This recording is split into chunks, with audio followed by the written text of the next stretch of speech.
Snap बहुत शुक्रिया इसलिए कि 6 दिसंबर के दिन आपने इस बैठक का फैसला किया।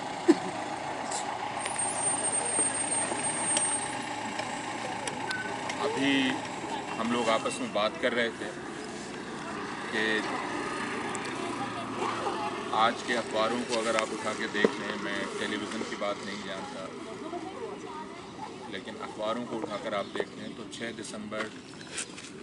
ज़्यादातर अखबारों से गायब है। जब मैं 6 दिसंबर बोल रहा हूँ तो 6 दिसंबर 1992 की बात कर रहा हूँ,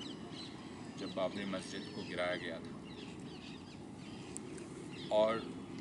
ये मेरी याददाश्त में पहली बार है कि जिन अखबारों को मैं मानता हूँ कि वे सावधान हैं, सचेत हैं, उन्होंने भी 6 दिसंबर 1992 को याद नहीं किया है। कई वजह हो सकती हैं, लेकिन ये भूल जाना भी बहुत मानीखेज है। लेकिन 6 दिसंबर 1992 की याद को ज़िंदा रखने के लिए आपने ये बैठक की और उसका एक संदर्भ आप दे रहे हैं, जिसके बारे में बात की गई कि रोहित वेमुला से लेकर और नजीब तक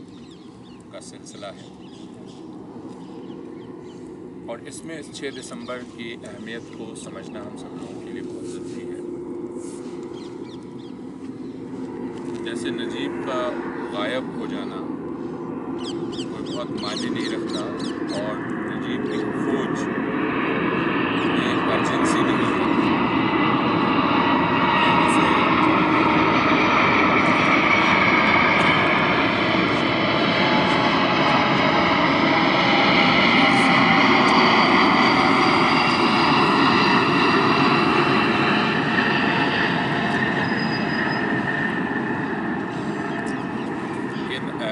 कि नजीब को खोजा जाए, इसको लेकर कोई अर्जेंसी न तो विश्वविद्यालय के प्रशासन में दिखलाई पड़ती है, न दिल्ली पुलिस में दिखलाई पड़ती है और न ही हमारे इस देश के मीडिया में उसको लेकर कोई अर्जेंसी दिखलाई पड़ रही है। तो यह जो अर्जेंसी की कमी है, इस अर्जेंसी की कमी को आप दूसरी चीज़ों से जोड़ सकते हैं। क्यों यह अर्जेंसी की कमी है? यह अर्जेंसी की कमी क्यों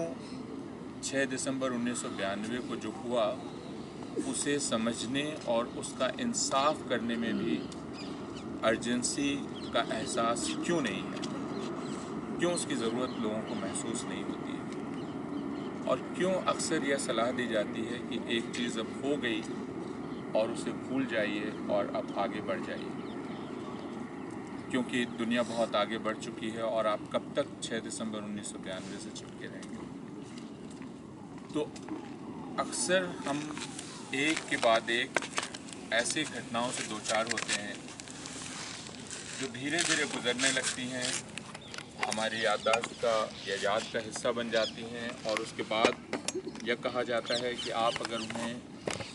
याद कर रहे हैं या याद करने पर ज़िद कर रहे हैं तो इसका मतलब आप एक ज़ख्म को, एक घाव को ज़िंदा रखना चाहते हैं। आप इस देश में समरसता को भंग करना चाहते हैं, आप हिंसा का माहौल बनाना चाहते हैं और आप नहीं चाहते हैं कि अमन और चैन कायम हो। लेकिन एक दूसरी बात भी है, बहुत संक्षेप में मैं उसको आपके सामने रखना चाहूँगा जिस तरह मैं इसको समझने की कोशिश करता हूँ कि रोहित वेमुला 6 दिसंबर, नजीब, हमारे आज का हिंदुस्तान, इसको हम कैसे समझें कि रोहित वेमुला की आत्महत्या के बाद अभी से कुछ महीने पहले रोहित वेमुला को लेकर एक नया चरित्र हत्या का अभियान शुरू हुआ, जिसमें फिर से ये बात शुरू हुई कि वह दरअसल दलित थे ही नहीं और रोहित वेमुला के परिवार के लोग झूठ बोल रहे थे और इसलिए रोहित वेमुला की आत्महत्या अपने आप में कोई अपराध नहीं है। जिसके लिए आप किसी को दोषी ठहराना चाहें। पूरा किस्सा कुछ इस तरह बुना जा रहा है, लेकिन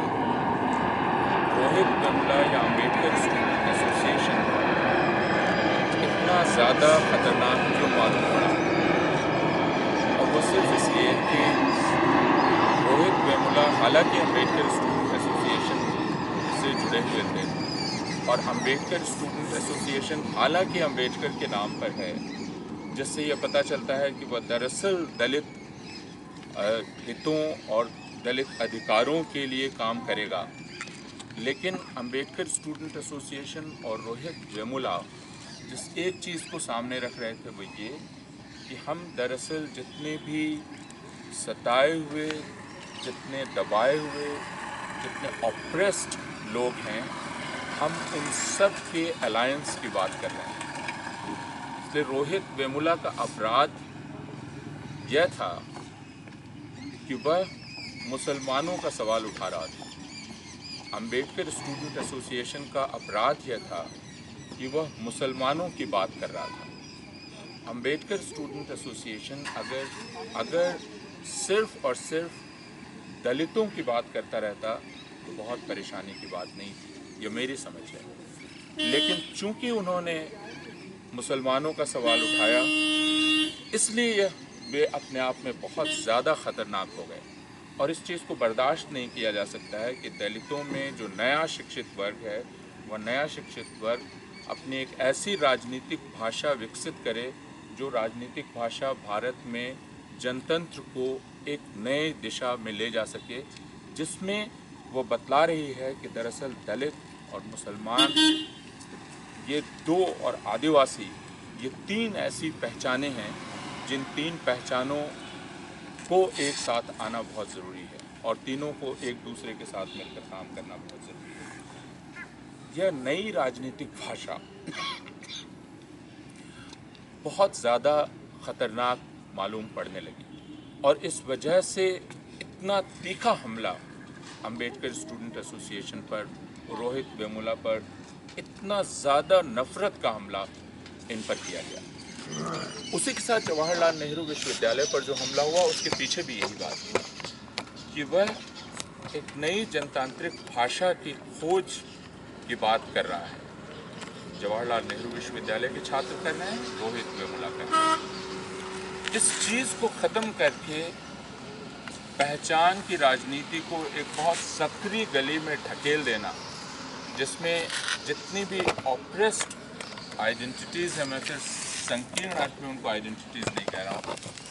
वे सब एक दूसरे से अलग हो जाएं और कोई एकजुटता न कायम हो पाए, यह कोशिश करना, यह अभी जो माहौल है या अभी जो निज़ाम है, उसका काम दिखलाई पड़ता है। चूँकि आज का दिन अम्बेडकर का परिनिर्वाण दिवस भी कहा जाता है, बाबरी मस्जिद को ध्वस्त किए जाने का भी दिन है, इसलिए इसे एक दूसरे ढंग से भी समझने की ज़रूरत है कि जनतंत्र के बारे में हम जब बात करते हैं तो जनतंत्र की जांच हमेशा हम एक पैमाने से कर सकते हैं, और वो क्या है? वो ये है कि हम ये देखें कि जनतंत्र में कौन से समूह हैं जो यह यकीन अपने अंदर पाते हैं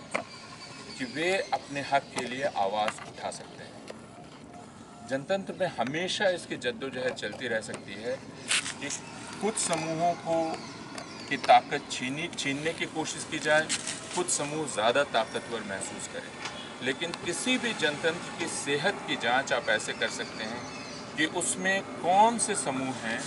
जो अब यह महसूस कर रहे हैं कि वे बोल नहीं सकते, और कौन से समूह हैं जो दावा पेश कर सकते हैं उस जनतंत्र में। इसकी जांच बहुत आसान है।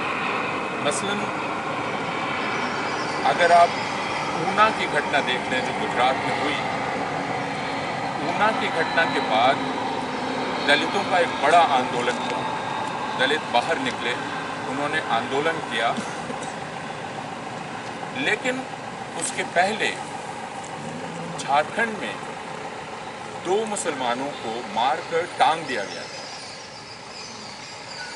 और उन्हें टांग दिया गया था इसी आरोप में कि वे मवेशियों को ले जा रहे हैं, गाय ले जा रहे हैं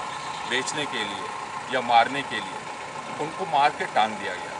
झारखंड में मुसलमान सड़क पे नहीं निकले, भारत में मुसलमान कहीं भी सड़क पर नहीं निकले इस मसले पर। और सिर्फ झारखंड में नहीं, हमें पता है कि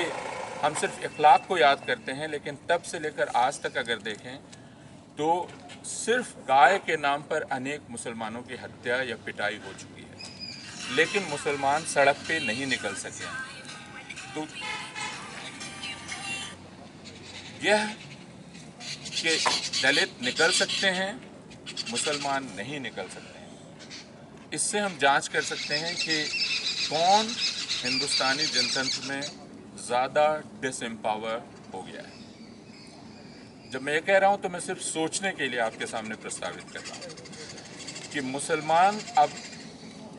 विश्वस्त महसूस नहीं करते हैं कि वो निकलकर इस जनतंत्र पे अपना दावा पेश कर सकते हैं। उनसे यह कहा जा रहा है कि आप पढ़ाई लिखाई कीजिए, आप खाइए पीजिए, आप रहिए,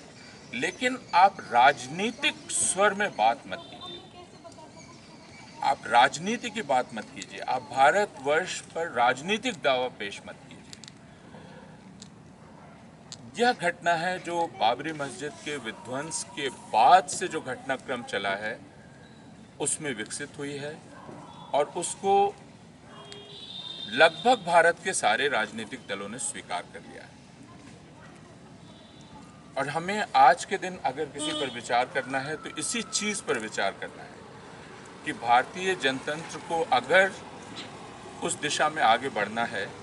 जिसकी बात रोहित वेमुला कर रहे थे, या जिसकी बात अंबेडकर ने की थी, क्योंकि मुझे अंबेडकर की एक परिभाषा मैं नहीं भूल पाता जो उन्होंने अल्पसंख्यक की थी,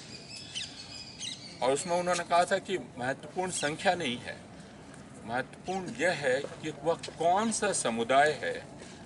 जो अपने आप को राजनीतिक रूप से अशक्त महसूस करता है, जो अब खुद को राजनीतिक रूप से अशक्त महसूस करता है, वो माइनॉरिटी के स्टेटस में है या वो अल्पसंख्यक माना जाएगा। तो हम तो खैर अभी जिस समय है उसमें 6 दिसंबर को ही बुलाने की बात हो रही है। भीमराव अंबेडकर का पूरा नया संस्करण तैयार करने की कोशिश हो रही है, और मुसलमानों को एक बहुत ही इनसिग्निफिकेंट प्रेजेंस में तब्दील करने की कोशिश की जा रही है, जो कहीं हैं लेकिन जिनके बारे में बात करना ज़रूरी नहीं है, या जिन्हें अपनी मुसलमानियत को असर्ट करना, जैसे ही वो ये करें उन्हें शर्मिंदा किया जा सकता है कि आप जैसे ही ये करते हैं आप दरअसल भारतवर्ष के नैरेटिव को आप तोड़ रहे हैं। लेकिन इस तरह की जो कोशिशें हैं जिसमें हम सब लोग इकट्ठा होते हैं, जिसमें हम यादों को ज़िंदा रखते हैं, वह 6 दिसंबर की याद हो या अंबेडकर की याद हो या रोहित वेमुला की याद हो, और हम जानते हैं कि नजीब का गायब होना और उस गायब होने को घटना विहीन बना देना, ये कोई अलग से हुई घटना नहीं है, ये एक बड़े घटनाक्रम का हिस्सा है। और जब तक इस पूरे बड़े घटनाक्रम पर और परिदृश्य को बदलने की हम कोशिश नहीं करेंगे, हम शायद ऐसी घटनाओं का शिकार होने के लिए और उन पर बार बार प्रतिरोध करने के लिए बाध्य होंगे। लेकिन मैं फिर बहुत शुक्रिया अदा करता हूँ आप सबका। ये उम्मीद आप लोगों से थी और आपने किया कि आपने 6 दिसंबर को याद किया, और 6 दिसंबर के संदर्भ में इन सारी चीज़ों पर हम सब लोग बात कर रहे हैं।